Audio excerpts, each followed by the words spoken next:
Olá, bem-vindos. Estamos chegando com o nosso Entre Linhas dessa sexta-feira aqui na Prudente News 1070. Hoje, sexta-feira, dia 16 de abril de 2021. Já estamos aqui com as principais informações desta sexta e também com os nossos convidados, Divaldo Ceresini, Aline Scarelli e Adolfo Padilha. Estou colocando todo mundo na tela aí para dar aquele oi e vamos direto para as notícias de hoje, viu, pessoal? É o seguinte, vamos lá para a primeira informação que nós separamos aqui, que é o TSE, que está prevendo a compra, de até 176 mil urnas eletrônicas adicionais para as eleições do próximo ano de 2022, quando os eleitores votam para os cargos de presidente, governador, senador, deputado federal e deputado estadual. Será que é preciso comprar essas urnas? Será que esse é o momento para fazer esse gasto? O que está por trás da notícia? O que está nas entrelinhas? Agora com os nossos comentaristas. Eu começo com a Aline Scarelli. Bom dia, bem-vinda, Aline. Bom dia a todos que nos acompanham. Eu penso que seja justificável, porque a própria notícia diz que são uma compra, e vai ter até audiência pública para tornar tudo isso muito transparente, devido às urnas serem de 2009, Então, é por esse motivo, afinal, vai ter eleição ano que vem, a gente precisa, de fato, ter urnas que funcionam para não ter nenhum tipo de alegação de mácula, algum tipo de vício.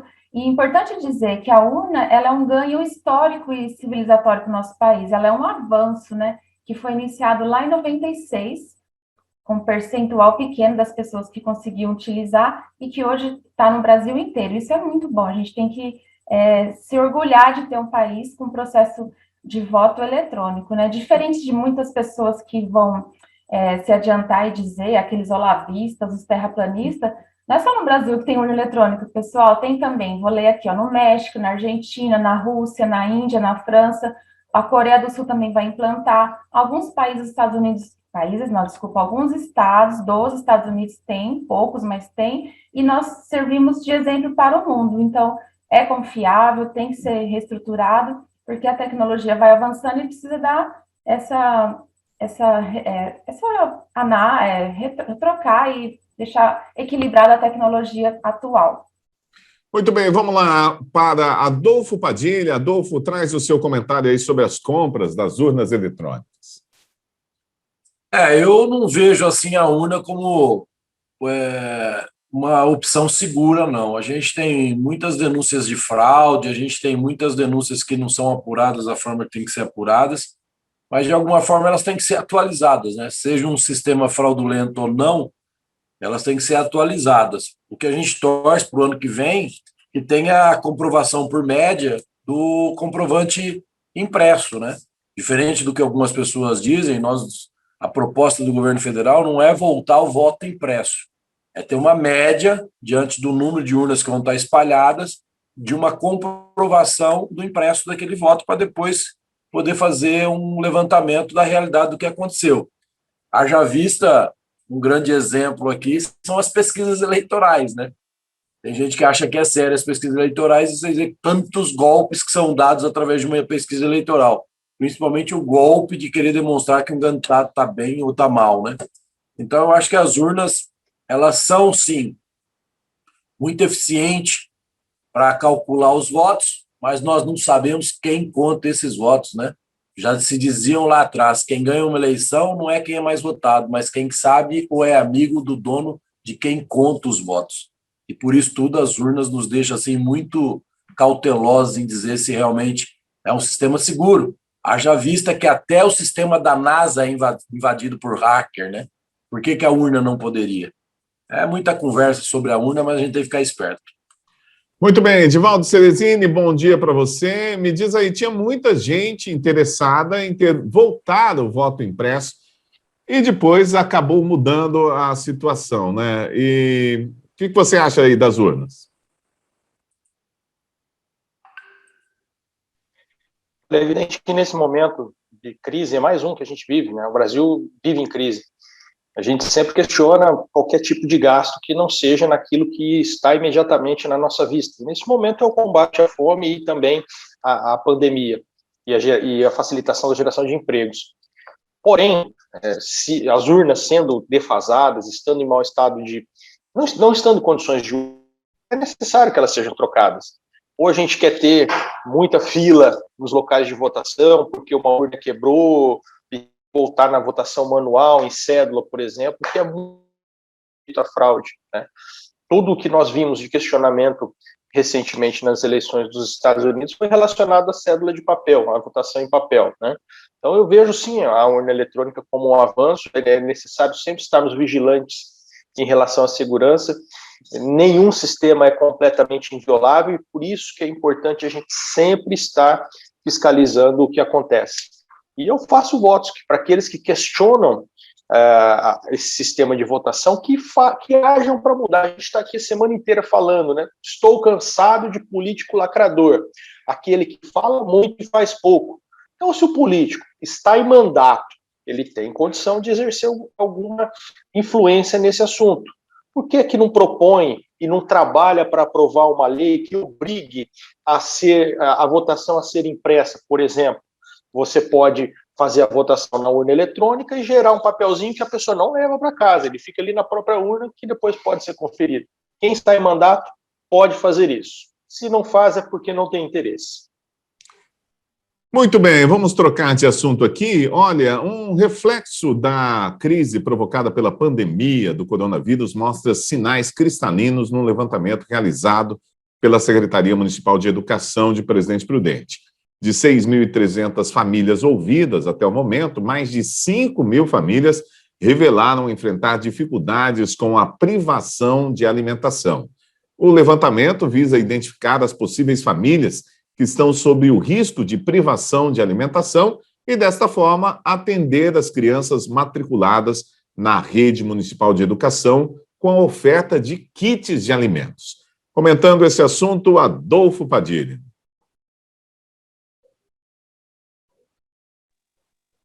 São as consequências do fica em casa, né? São as consequências desse lockdown, que eu não vou cansar de repetir aqui sem qualquer comprovação científica. São as consequências da falta de um planejamento do governo do estado para um equilíbrio nesse distanciamento social, que seria muito mais eficiente do que o fica em casa. O governo ele vem já recebendo uma pressão, inclusive de pessoas que fazem parte do Plano São Paulo, de que não dá mais para segurar isso, porque o efeito sobre o impacto econômico que vai gerar essa fome pode ser incalculável. No Brasil, para vocês terem uma ideia, já são mais de 27 milhões de pessoas em estado de pobreza. Isso representa quase 13% da nossa população. Pessoas que não têm onde trabalhar, perderam seus empregos, perderam sua fonte de renda. E não tem como o Estado acobertar tudo isso, não tem como o Estado cobrir e acolher todo mundo.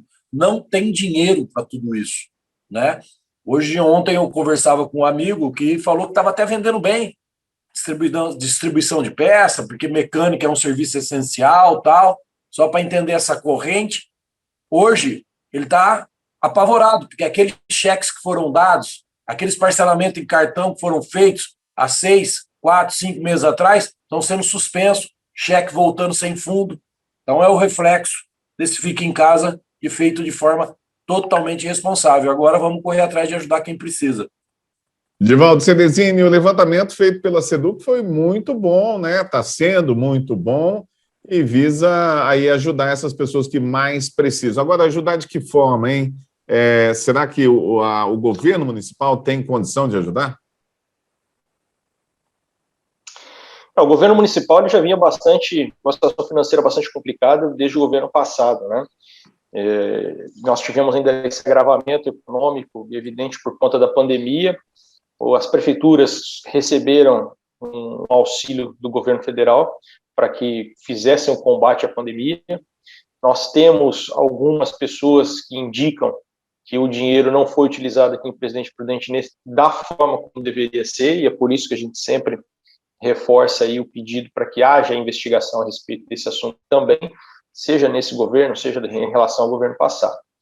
Em relação especificamente a essa notícia, Wildes, é evidente que o prolongamento dessa crise, com o prolongamento dessa crise, mesmo aquelas atividades consideradas essenciais, elas vão sofrer um impacto econômico. Como bem lembrou Padilha, a pessoa exerce uma atividade essencial, mas às vezes os clientes dela não exercem aquela atividade que o governo considera como essencial.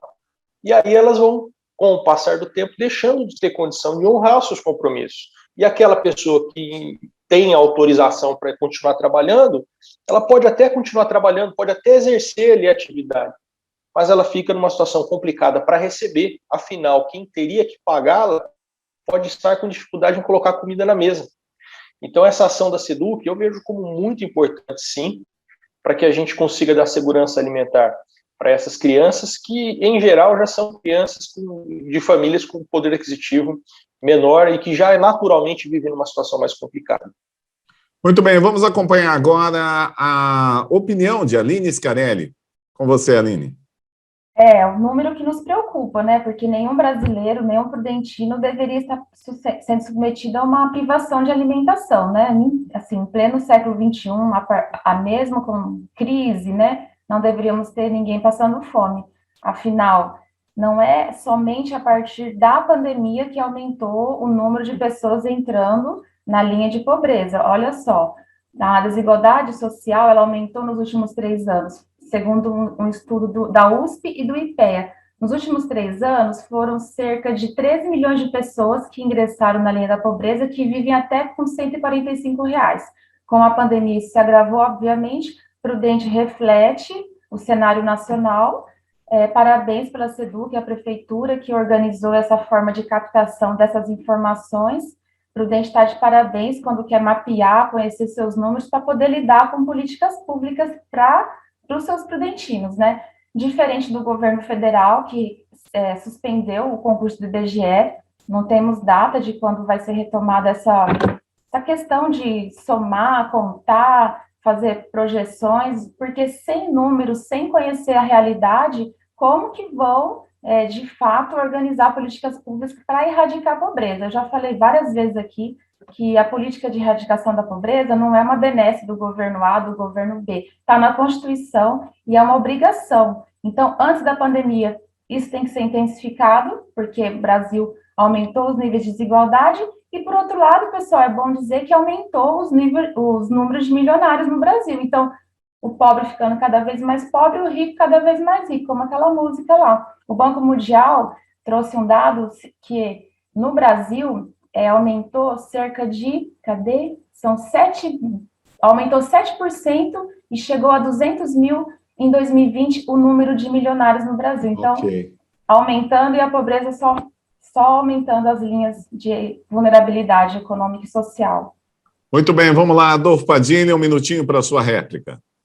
Não, eu só quero concluir que o aumento dos bilionários é mundial, né?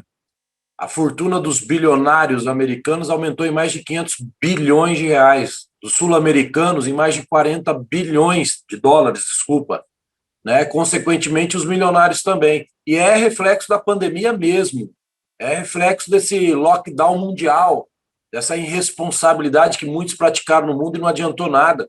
Veja o Brasil, veja nosso estado de São Paulo.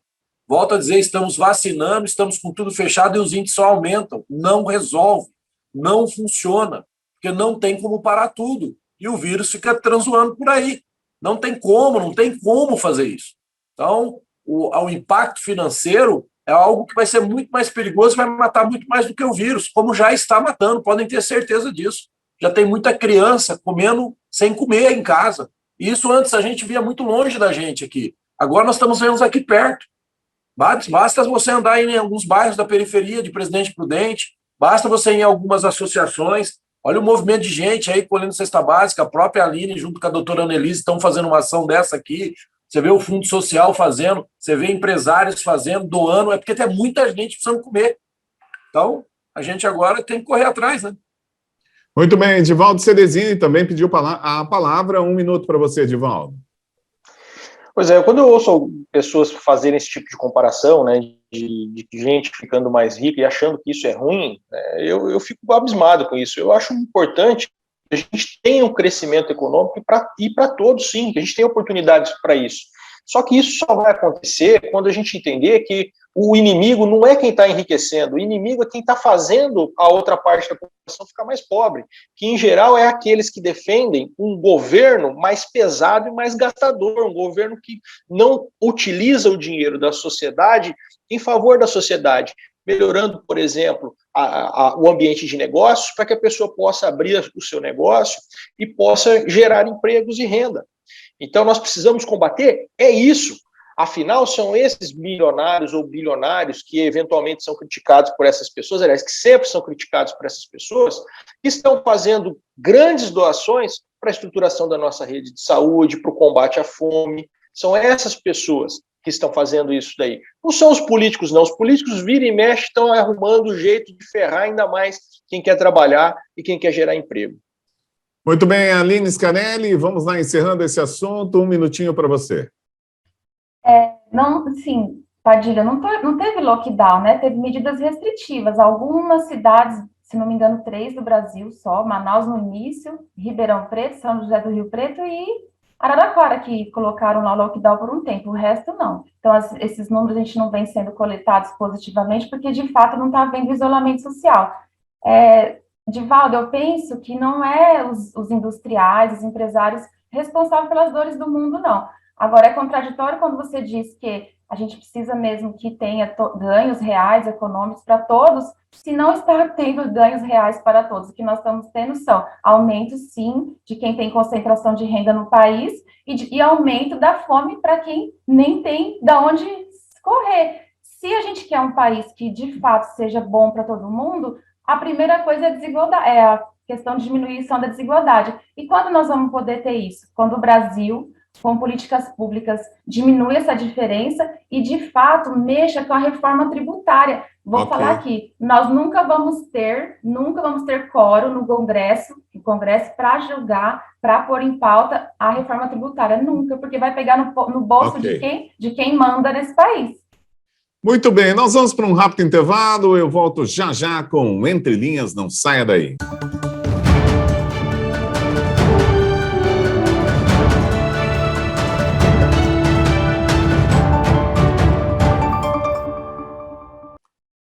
Ok, já estamos de volta com o nosso Entre Linhas dessa sexta-feira, discutindo bastante assuntos. O programa, no primeiro bloco, foi aquele programa mais banho-maria, mais tranquilo e tal. Agora nós vamos entrar em assuntos mais pesados. Agora, a situação, imagino eu, que vai ficar bastante pesada por conta das notícias que nós temos aqui.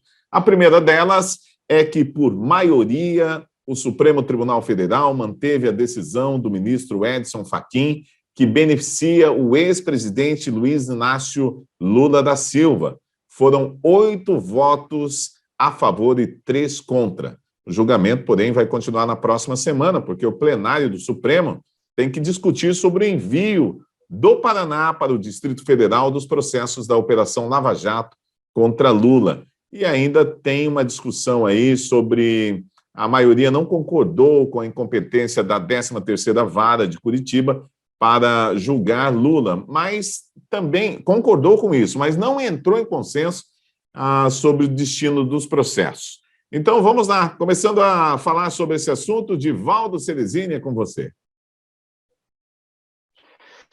Olha, eu renovo aquilo que eu disse ontem, né? As nossas leis são uma porcaria e o nosso Supremo Tribunal Federal é a grande causa da insegurança jurídica do nosso país. Nós precisamos ter um judiciário que seja mais claro, mais óbvio, para que as pessoas tenham uma previsibilidade do resultado das suas ações. E que elas não sejam privilegiadas por serem poderosas, por serem ricas, ou daqueles que gostam de fazer o sexismo, né, os homens ricos e brancos, como nós vemos nesse caso, né, um homem rico, poderoso e branco. Né? Então, mesmo aqueles que criticam esse tipo de coisa deveriam criticar o resultado dessa ação também. Algo que ficou durante diversos anos sendo ratificado por todas as instâncias, agora, de repente, muda. O motivo a gente não sabe, na verdade. Então, eu realmente fico envergonhado de ser brasileiro quando eu vejo uma coisa dessa. E pior do que isso, a gente vê que não é uma questão de nomeado pelo governo XYZ, porque ontem também, aqueles que defendem o atual governo tiveram a experiência do ministro Cássio, negando o prosseguimento dos dois processos de impeachment, né, o do Alexandre de Moraes e também o do Gilmar Mendes, algo que o governo defende bastante, pelo menos defende na mídia, defende na rede social, né, com atitudes é outra história. Muito bem, vamos lá. Aline Scanelli, como é que você viu essa notícia, a decisão do plenário do Supremo? Foi muita discussão, né? Se teve muita discussão e quem tiver interesse em saber precisa se aprofundar, porque aqui a gente não consegue. A gente sabe o porquê daquilo que chegou, porque o STF foi por 8-3 votos, uma decisão firmada que anulou o processo. Ele não deu a inocência ao ex-presidente Lula, ele anulou, porque houve uma condenação lá no passado, foi confirmado também nos tribunais superiores, mas cabe recurso para o STF, e sob esses recursos que a defesa se insurgiu, como eu já havia falado, se insurgiu contra a competência do juízo lá de Curitiba, visto que ele era incompetente para julgar aquela matéria específica, e também em razão da imparcialidade do juiz, né? Agora, sim, o processo qualquer processo, pessoal, que foi iniciado de maneira eivada, né, com vícios, ele merece o reparo. Então, foi isso que aconteceu. Houve um reparo e vai retornar lá na origem para julgar. Agora, sim, por não ter condenação, recupera os direitos políticos. Qualquer ato processual que foge dos princípios da Constituição Federal, que a gente tem hoje essa Constituição e temos hoje essas leis, ele deve ser observado. Se num dado momento resolve-se mudar a Constituição para não ter mais a condenação em segunda instância, tem que mudar a Constituição. Enquanto não mudou, não pode haver. E houve, né, porque tinha recursos pendentes, o presidente foi preso, ficou lá 500 e alguma coisa dias preso, retirou do processo eleitoral e agora está retomando os direitos políticos. Então, é sobre essas questões. Vamos supor, se isso acontece com outros réus, não é suposição, se isso acontece com outros réus, o processo vai ser anulado e vai voltar os atos de início. Então, é sobre isso que a gente tem que se preocupar, sem irracionalidade.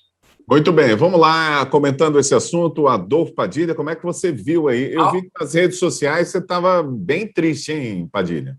Aonde não tem racionalidade é no STF, aonde falta honestidade, aonde falta transparência, aonde falta defesa da Constituição Federal, infelizmente, é essa turma hoje que nós temos no órgão do STF, nesse poder do STF. O STF já havia julgado competência da vara, e isso não pode deixar de ser dito aqui, antes, para julgar o processo, os crimes que foram cometidos. Outra coisa que nós temos que deixar claro aqui, que não são as leis que não prestam só, são pessoas que são escolhidas sem competência e por conchavos políticos para pertencer àquela corte, deveria nos defender, a sociedade como um todo, de um bandido e de uma quadrilha liderada pelo Lula. Nós assistimos ontem e ficamos envergonhados do silêncio do brasileiro. Eu não fico envergonhado deles, porque o que eles são capazes de fazer, eles já provaram. Mas do silêncio do brasileiro, da quietude, do aceitar isso e ficar calado, e ficar em casa. Até onde nós vamos tolerar isso?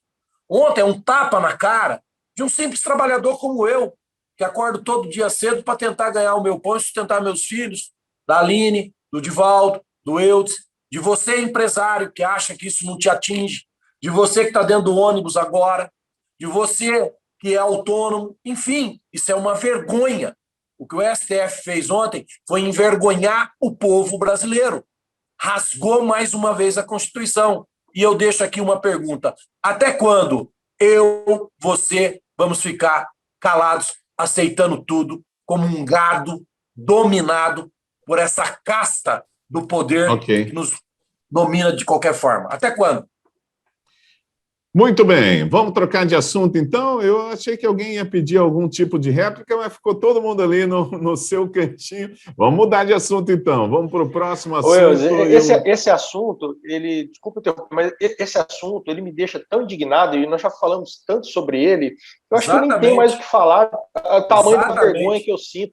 E o pior de tudo isso daí que eu vejo é que ano que vem nós vamos ter eleição e nós vamos eleger pessoas que são responsáveis por agir nesse caso de impeachment, por exemplo, está lá engavetado um monte de impeachment na gaveta do presidente do Senado, e nós vamos eleger mais vagabundo para o Senado. mais gente que vai ficar sentado lá e falando na rede social e dando entrevistinha contra o STF. Mas na hora de pegar e tirar da gaveta essa porcaria desse processo de impeachment, investigar lá, lavar a toga, que foi engavetada, os pedidos de impeachment dos ministros, não vão fazer. Vão ficar só jogando para a galera na rede social. Então, nós precisamos de uma mudança nossa também. Em vez de ficar acreditando nessa conversa mole de político, investigar as atitudes da pessoa antes de votar. Muito bem, gente. Vamos Só então para concluir última... aqui, o Divaldo falou tudo, Eudes. A gente cansa de falar, cara. A gente cansa. Olha, é um assunto tão... Como não se enxerga a impunidade nisso? Como não se enxerga a sacanagem nisso?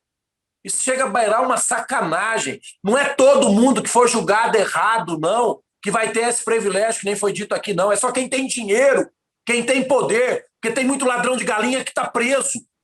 Enquanto aqueles mesmos que estão lá cuidando da sociedade soltam traficantes, soltam líderes de quadrilha que compram armas, que comandam quem mata na rua, pai de família, entendeu? Então isso deixa a gente indignado, cara. A gente, veja bem, mesmo que a vara de Curitiba não tivesse competência para julgar, os crimes não foram inexistentes. O Divaldo disse outro dia aqui, foram devolvidos 4 bilhões, TRF4 confirmou, mais de 3 mil laudos de prova. Okay. Anula tudo isso.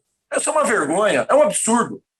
Muito bem, nós vamos lá então para a segunda e última notícia desse segundo bloco, que é uma notícia que eu considero, de certa forma, boa, né? A minha opinião. Agora vamos ver, no Entre Linhas, a opinião dos nossos especialistas, né? Os principais indicadores do mercado financeiro fecharam ontem, quinta-feira, no campo positivo, seguindo o bom humor do cenário internacional, apesar da pressão negativa da pauta doméstica, com a instalação da Comissão Parlamentar de Inquérito da Covid-19, a CPI da Covid, e também as indefinições quanto à aprovação do orçamento 2021. O dólar encerrou o dia com queda de quase 1%, e teve também a moeda norte-americana, né? Às vésperas já estava com uma baixa, né? Uma indicação de baixa. A Bovespa, que é a referência da B3, influenciado pelo bom humor das bolsas internacionais, teve alta de 0,34%, a 120.700 pontos. Uma quantidade de pontos que foi atingido próximo a isso ao desempenho que teve em janeiro deste ano, que foi muito bom, de 121.241 pontos. Chegamos perto de bater o recorde desse ano. Notícia boa? O que você acha dessa notícia aí, Aline? Sem dúvidas, a notícia é boa, porque, assim, imagina, nós temos que refletir estabilidade econômica, estabilidade institucional, e o mercado financeiro quer vir investir, ele não desistiu da gente, né, vamos dizer assim, mas o que a gente tem é uma visão externa do Brasil muito prejudicada, e olha que a notícia foi boa, né, de fato, a Bovespa respondeu positivamente, mesmo depois de uma semana difícil, né? A gente viu as falas do presidente, que trouxe muita estabilidade institucional, isso aconteceu, né? E mesmo assim, o mercado está aqui preocupado e olhando para nós, né? E diferente do que muitos já iam se adiantar e dizer que, olha, se tivesse caído a Bovespa hoje, né? Ontem, ia falar que é resultado da decisão do STF, e não, né? Quer dizer que isso também colaborou. Agora, o que deixa preocupado é assim, tem coisas que precisam ser aprovadas no Congresso e ainda não foi aprovado, a exemplo do orçamento, isso prejudica a nossa imagem, porque nós precisamos ter responsabilidade fiscal, apesar da pandemia, né, o Ministério da Economia vem dando uma flexibilizada em alguns pontos, né, e o que impulsionou também essa questão positiva da Ibovespa foi o aumento das ações da Magazine Luiza e também do Pão de Açúcar, né? Então, assim, uma coisa que é interna nossa foi também responsável por esse aspecto positivo da Ibovespa. Então, mais uma vez, a gente quer que o mercado fique pulsante. Puxa vida, eu não vi esse. Eu tinha comprado Magazine Luiza e saí fora antes. Muito bem. Vamos lá, comentando o assunto, Adolfo Padilha. Bom, primeiro umas correções faz necessária, né? O capital estrangeiro hoje acredita muito no Brasil, haja vista que há uma semana atrás os leilões das concessões demonstraram isso com mais de 3.000% sobre o valor base, né? Então é uma colocação meio equivocada aí. A segunda é que isso é a macroeconomia, né? Isso até chegar na microeconomia, que chega mais ali ao consumidor, numa parte mais técnica, mais pontual. A macroeconomia, eu acho que nós vamos ter essas ondas durante a pandemia, de alta, de baixa, de boa expectativa, de queda, que tem muita coisa relacionada a isso. Tem o valor dos commodities, que hoje comanda muito a economia de uma forma geral a nível mundial. Então, quando se é positivo, de qualquer forma é melhor do que se fosse negativo. Mas eu não sou tão entusiasta assim, não, porque penso eu, do pouco que a gente anda lendo sobre isso, conversando com alguns amigos que têm negócios até no exterior, que a economia vai demorar um tempo para ela se equilibrar. Então, ainda nós vamos ter muitas ondinhas, né? Não aquela marolinha daquele ladrão dita há uns anos atrás, é apenas uma marolinha e arrebentou o Brasil. Mas a macroeconomia, quando ela dá um bom sinal, tem que ser um sinal constante, porque senão ela não atinge essa microeconomia, não dá tempo, né? Então, se a macroeconomia ela demonstra índices com consistência de permanência, de reflexo, de segurar isso vai atingindo a economia como um todo, e é isso que a gente torce. Muito bem, vamos lá. Divaldo Ceresini falando aí sobre os números da Bolsa de Valores ontem, também o dólar que caiu, notícia boa, né? Vamos lá, Divaldo. Esse tipo de notícia é sempre boa, mas o mais importante é que isso se torne contínuo, né? Nós não podemos fazer uma avaliação por um curto espaço de tempo para entender a tendência, né? Nós precisamos de um espaço um pouco maior para isso. A gente tem tido algumas boas notícias, sim, como lembrou Padilha, semana passada nós tivemos leilões do governo federal de concessão de infraestrutura que foram muito positivos, principalmente, nem tanto só pelo valor arrecadado agora, porque isso, no meu entendimento, nem é tão importante, mas sim pelos investimentos que virão em decorrência dessas concessões e os empregos que isso daí gerará. Não só na própria atividade concessionária, mas principalmente nas atividades econômicas que utilizarão os serviços dessas concessionárias. E nesse sentido, eu entendo que é urgente nós darmos prosseguimento à estruturação dos nossos governos para que eles custem menos ao nosso bolso, para que eles possam facilitar a vida de quem quer fazer investimento. Como eu falei agora há pouco, eu falo do pequeno, falo do grande investimento, todo investimento vai gerar emprego. E nós precisamos muito de emprego, ainda mais para a retomada depois dessa pandemia. Nós precisamos que as pessoas tenham como colocar comida nas suas mesas. E para isso é fundamental, e aí eu agradeço bastante, eu confesso ter ficado bastante surpreso com a fala da Aline, né? A gente agradece aqueles que têm o capital para fazer o investimento e para gerar os empregos dos quais nós tanto precisamos.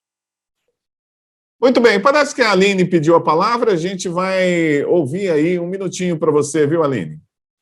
Rapidamente, assim, o capital é importante, Divaldo, eu acho que deve haver uma distribuição mais igualitária sobre essas questões que eu me insurjo, sim. Quando a gente tiver um patamar mais igualitário, eu até sou a favor do liberalismo, sim, sabe? Porque a gente está em igualdade de condições, aí o liberalismo vem.